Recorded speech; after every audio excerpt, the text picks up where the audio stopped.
train derailment on a bridge over a highway in Pierce County in Washington State. Those some of the pictures we showed you a while ago of that Amtrak train. They say they were aware of the incident with train 501, their service from Seattle to Portland. These are some of the latest pictures that have been sent in, and exactly as we were describing earlier, a huge emergency services operation there on the ground. Those just some of the pictures sent in from viewers, but we have some live pictures as well from the scene which we're going to put up in the next little while, and I'm going to tell you the latest detail we're getting from the emergency services themselves, because those are the live pictures, and look at that, the whole of that highway covered in emergency response vehicles. Let me tell you what the local sheriff has been saying in the last few minutes, because he has said that there are no fatalities of motorists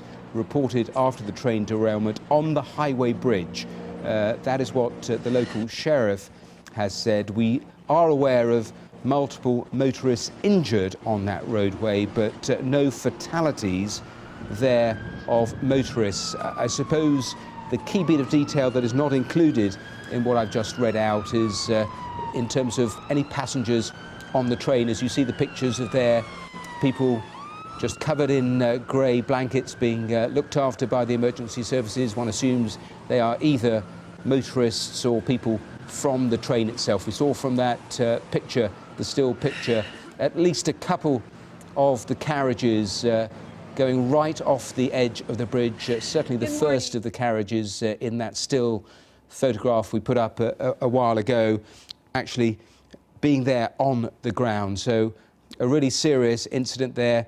These the live pictures from the scene. Let me show you the pictures sent in to us again from just one viewer on the opposite highway. Clearly the highway to the left absolutely packed with ambulances and police cars, as we get a glimpse of one side of the bridge with Amtrak acknowledging that their train has been involved in this incident. But despite all of these scenes there on the ground, very few exact details coming in to us, and that is pretty much the case with incidents like this. This happened in the last hour or so. It is still in the very early stages, so a lot of the facts, a lot of the details still very fluid as they deal with what is very clearly a pressing situation on the ground. But there are all those vehicles backed up as the emergency crews get close to that bridge, and no word at all in terms of why that train actually left the tracks. But we saw it was multiple carriages, and there it is. You see a much tighter shot there, and you can see a couple of the main carriages completely off the track, over the side there of that bridge, and right down, stretching to the cars on the highway below. Worth just repeating what I told you a few moments ago, that although there are said to be multiple motorists injured on the roadway, no fatalities, that according to the local sheriff. I'm being told in my ear that there is a reporter speaking on the ground that we can actually just cross into and listen to, so let's put that up. Box trucks and even a fuel truck all stuck in this backup here. It's going to take some time for even them to then try and figure out how to turn around without a lot of room to maneuver. I don't want to turn the camera around because this is what we're focusing on, but let me tell you in the other direction what we are seeing. Jordan, actually, if you do want to turn around, that's okay. We have southbound traffic, again, being detoured onto the city center exit where we are right now at the golf course. And you can see one box truck at least doing what we think some are going to have to do, which is kind of try and make a pinpoint turn and head in the opposite direction of southbound traffic, since the lanes are all shut down right now. So you're going to be seeing southbound traffic heading north, just like the northbound traffic is, which is moving pretty well at this point. There's a big backup where the train derailment actually is, and then just a handful of cars are getting through at a time. So we're going to spin the camera back around from the backup in one direction over to the backup in another direction. This is the northbound traffic, as you see, just a few cars getting through. And unfortunately, we are starting to see those ambulances start to come through from the scene as well. In the northbound lanes, you can see one ambulance after another lined up with their lights flashing, ready to go. We've already seen one pull out from this scene. And again, this is exactly where that train has derailed. You can see one car completely over the side and the other one's just dangling over as well. It looks like everything happening from our vantage point is now on the road below. We don't see anybody up on the tracks itself, but we are here at the golf course again. This is going to be the staging area for emergency crews, and they are still showing up. So we may even use every live shot and every possibility we have while we're out there to remind people, if you can avoid I-5 in this area heading to DuPont, please do, because they are treating this, as Ed Troyer had mentioned, as a mass casualty response. They have crews and equipment coming in from multiple agencies. It's not only going to be emergency responders, but heavy equipment as well. Well, worth just hearing the latest details from just one of the affiliate reporters there on the ground that we had access to. And just there, as you look at the scene on your screen, a huge amount of presence from the emergency services. What is not clear is if there are any passengers still on board that train. You can see the carriages that were being described, at least one there completely off the track, dangling, another one tilted over the side. Unclear as to whether that is the front of the train, the back of the train.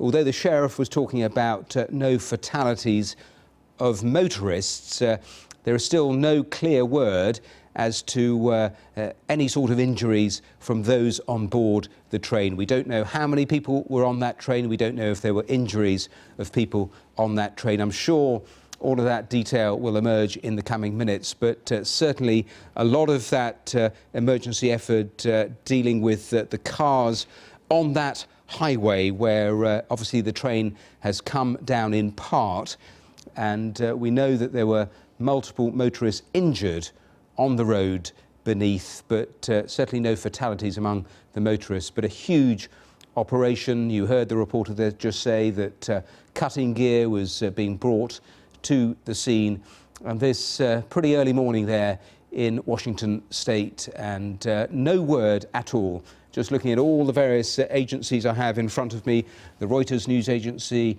AFP, the local reporters and sheriffs, but no detail at all about quite why this train has actually left the tracks. But you can see very clearly that it has, and you can see just the way that several of the carriages just crisscrossed there as some of the police services just edge onto that bridge very close to the first of the carriages. Let's head there, speak to Austin Jenkins, who's from Northwest News Network, who is pretty close, I think, to what we're seeing on our screens at the moment. Austin, thank you for joining us.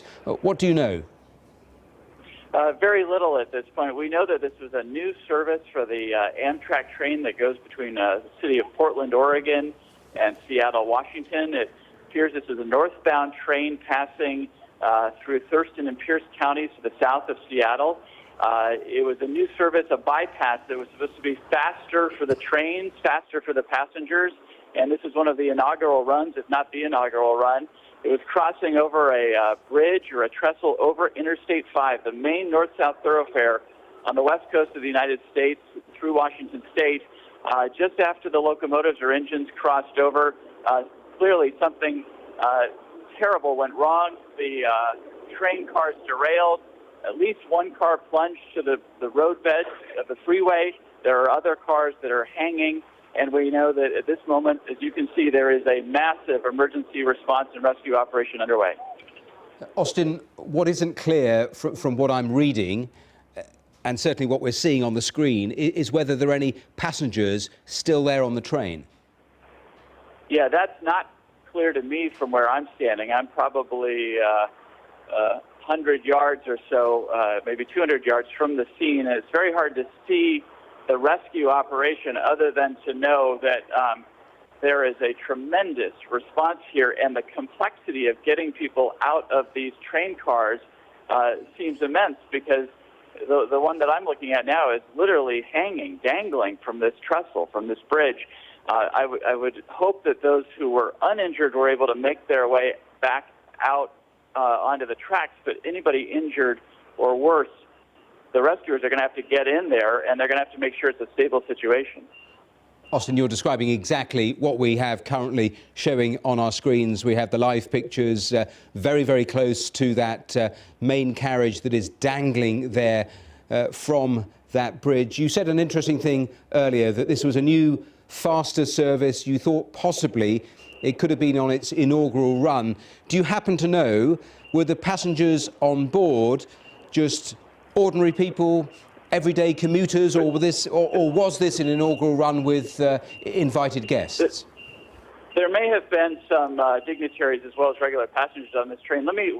Detective Ed Troyer from the Pierce County Sheriff's Department just walked up here. He can give us a little bit more information about perhaps casualties and what's happening at this moment. Detective Troyer, you're on the BBC World Service.